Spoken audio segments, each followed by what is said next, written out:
Yo, yo, yo, what's good, everybody? It's your boy Doug Zone 503 here, and I'm rolling out my spring previews here. I'm gonna be rolling out each position group. Today we're gonna be talking about the running backs, and today we're lucky enough to have my boy Jonathan Charles in the building at Jonathan underscore SD8 on Twitter, man. Welcome in from Scoop Duck. Appreciate it. Happy to be here with another video. Talking about the running backs today. Make sure if you guys haven't subscribed, go subscribe and go hit that notification bell. Doug Zone 503 is always posting videos weekly, if not bi-weekly. So make sure to go give them a follow on YouTube, and then on Twitter, you know where to follow them at Doug Zone 503. And if you want to follow me for any recruiting info, go follow me on Twitter at Jonathan underscore SD8. Yes, sir. Yes, sir, man. Appreciate to announce that I as well as I'm on the Scoop Duck team. Want to thank Justin Hopkins and Jonathan Charles, man. So if you guys want everything Oregon football related, go follow scoopduck.com. Go get your scoop there. Go subscribe. Not that expensive, only a couple bucks, and you'll get everything Oregon football from some of the guys that get the source directly. So glad to be a part of that team. Glad to grow with you guys as well. So let's get into it, man. Spring practice is right around the corner. March 10th is the first practice. So the day of this recording, we're 11 days away. Spring game is on April 23rd at 1 p.m. It's free admission. Just got to donate a few cans. They're trying to do a can drive. So it'd be nice to get that going for sure and go watch the guys, man. In the running back room, first time in a while that we haven't seen CJ Verdell and Travis Dye. I mean, those guys have been here for about 4 years now, both of them. And Travis Dye goes to USC, transfers to USC. He's a Trojan now, and CJ Verdell is going to take his talents to the NFL. And two of Oregon's top 5 all-time rushers are gone, man. So a lot of production being lost from this running back room, man. The guys that are here, that are left, we'll get into that in a second, but none of these guys that we're going to talk about have never really had the opportunity to be a starting running back yet. So they're going to have to search and dig and more importantly, see what new running back coach Carlos Lachlan is looking for in a running back, because it's his first time being a running back coach. So we're going to have to see how he coaches, how he develops, how he recruits, and what he's really looking for as well. And another thing to talk about is what this offense is looking for from a running back. So it's just a total reset with this room, pretty much. So we're going to talk about it. We're going to break each guy down and give our final thoughts at the end of who we think is going to start. But yeah, what is some intro thoughts on this running back and Carlos Lachlan for you before we start breaking it down?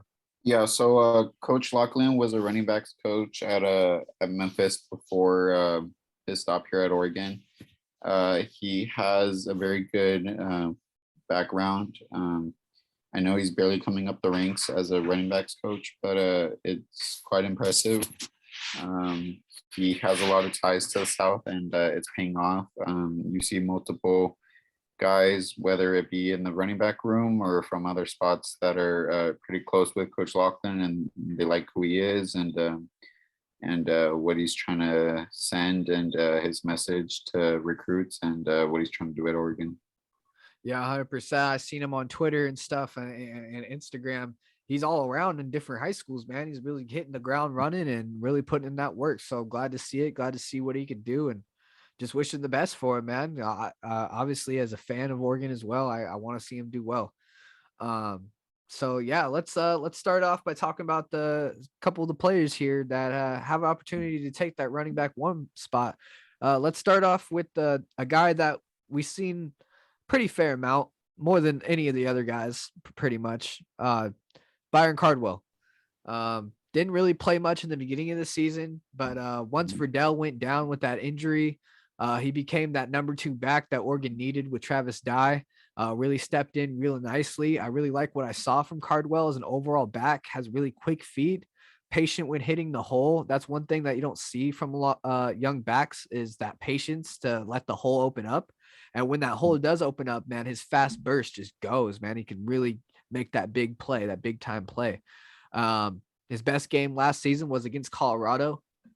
He had 6 carries for 127 yards and just 6 carries for a touchdown. averaging 18.1 yards per carry. So that's a dominant performance there. Given Colorado doesn't have a great defense, but still, that's what you like to see. And in my mind, to be real with you, I'll just go ahead and give it out now. He's my leading candidate for the running back one spot. I agree. Just I agree. yeah, just based off the production we saw off last year, and you can only expect him to get better physically and mentally with more reps. So yeah, what's your thoughts on Byron Cardwell? Yeah, Byron is so well balanced in all facets of the as a running back. He does everything exceptionally well. He's very low center of gravity, good acceleration, good speed, great vision. Can catch the ball out of the backfield, and yeah, he just does a lot of things right, and he's definitely a candidate for the number one spot, and I think he should be the starter for next year.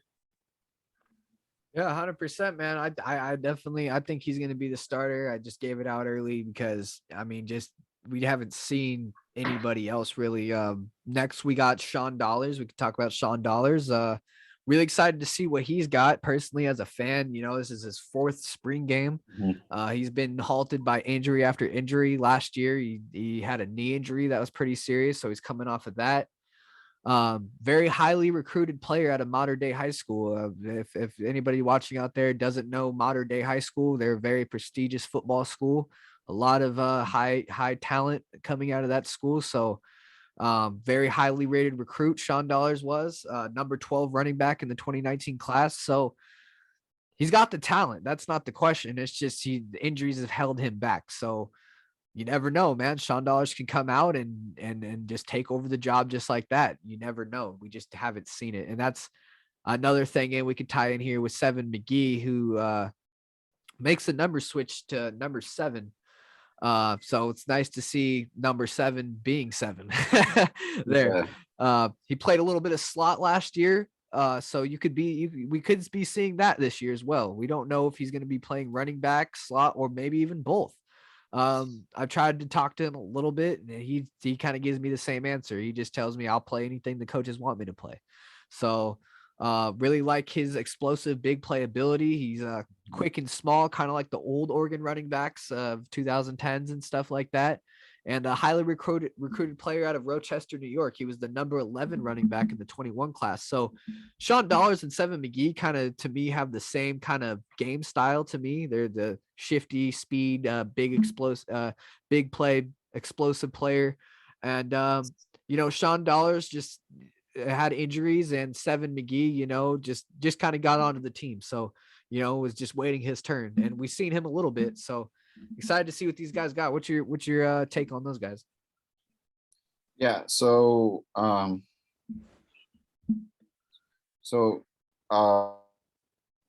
what I think is that Seven McGee is going to be more receiver than he is a running back. Um,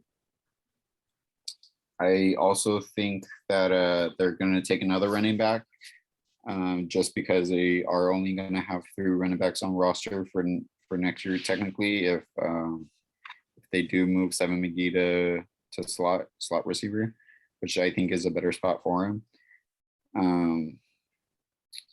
I think also Jordan James, the new addition to the running back room, is going to get a few games in, but he's still going to save his red shirt, so he can play in 4 games and still save his red shirt for this year.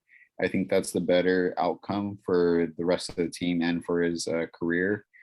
That way he gets a little more experience, but he also can save his eligibility at the University of Oregon. Yeah, 100%. Speaking about Jordan James there, Oregon landed 4-star Jordan James this recruiting class. Mhm. He was the number 18 running back in the 22 class. Dan Lanning was able to flip him from Georgia. Standing 5'10", 205, has really great size. You predict him to play in a couple games in red shirt. I think that would be the best thing for him as well. Mhm. I wrote down thinking about him. It would be interesting to just see how much playtime he gets, see if he can break into the rotation. Looking at his film, very explosive, can run between the tackles as well. big burly legs and keeps him moving. Very hard to bring down. So I definitely think he's a talented back. I just don't know how much playtime he gets, how he's utilized. I think Stuff he like is that. also underrated too. I know several of the recruiting websites recruit him like between like the like 15, like 20 range, but I think he's a little bit better than that for sure. Yeah, his tape, and he played in the state of Georgia, so I mean, playing against pretty good talent down there, pretty big D line guys. So yeah, just excited to see what he can, and I think he would love to play against the Georgia Bulldogs week 1 for sure. Given that's where he's from, or no, he's from Tennessee, right? Yeah, he's Yeah, from 100%. He's from Tennessee, but Georgia was recruiting him, so sure he'd love to play in that game against a team that was recruiting him pretty hard, that he was committed to at one point. So yeah, man, just that breaks it down. I agree with you as well with Seven Mcgee. I think he would be better utilized in the slot or a wide receiver. Just because the wide receiver room, we'll get into that in another video, is a little bit limited this year compared to last year. So I think we'll get better use of Seven out of the slot, and I really think Byron Cardwell and Sean Dollars will be that 1 and 2, and then every so often Jordan James when he plays as well.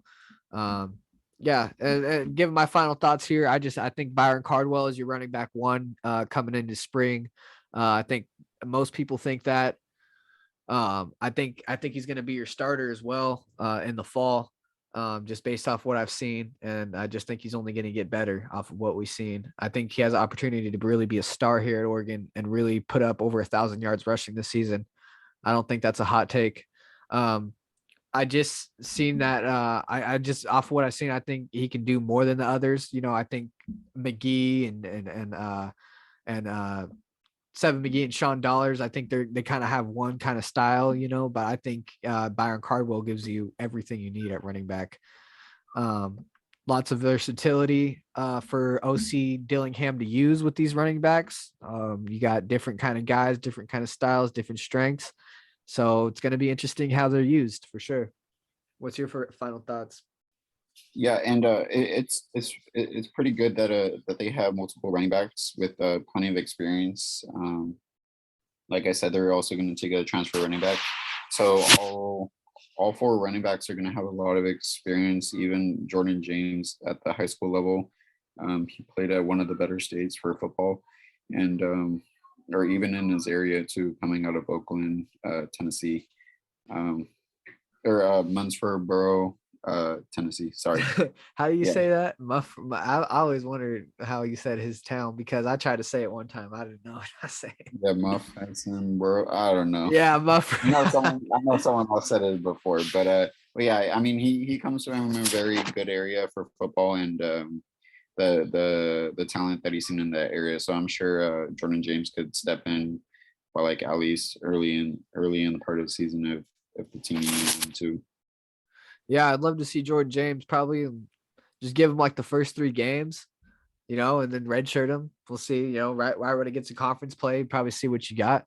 But it's also nice to have him. And if you, like you said, you think he'll bring another running back in. Let me ask you, do you got any targets that Oregon's looking at to bring another running back in? I do not currently. There are no running backs right now that Oregon's looking at. Okay. I'm sure once spring ball opens up for all the universities, someone's going to leave and figure out that, hey, this university isn't the best fit for me. I'm going to go elsewhere, and if Oregon likes what they see from that player, then they're going to go after him. Yeah, 100%, man. I also want to bring up a little bit of recruiting news. 5-star 2022 5-star D lineman Labeus, I think I'm saying his name right, Labeus Overton, and his brother will be visiting Oregon. Yeah, Labeus Overton. Mm-hmm. Yeah, they'll be visiting Oregon here soon. Yes. So that's another thing to watch out for. Oregon, March 11th. Depending on which video comes out first. We mentioned it on the quarterback room one. And I'll mention it here on again, just in case if anyone missed it. Labeus Overton, the 5-star 2022 defensive end, will be visiting March 11th through the 13th for an unofficial visit.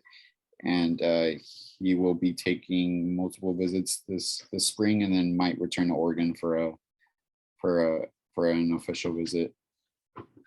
Awesome, man. Yeah, if you guys want the recruiting scoop, go ahead and go to Scoop Duck. Go get your subscription now, man. You get all the exclusive news before anybody else about Oregon football. Go ahead and follow my boy at Jonathan Charles, or sorry, at Jonathan_SD8 on Sir, Twitter. yes, sir. Yep. And go ahead and follow me as well, Duck Zone 503. Go ahead and subscribe, hit that bell, join the family. And hey, if you're still watching, hit that like button just so I know who's still watching, man. Let's get it up. Go comment, and go hit that like button. Yeah, Let us comment know and the ask videos. questions too. If you guys got Yes. any questions, we'll tap in on them in the next videos too. If you guys got questions. All right, that's gonna do it for this episode of the spring rollout series. We're gonna have more videos coming out soon. Go Ducks. Go Ducks. Appreciate it.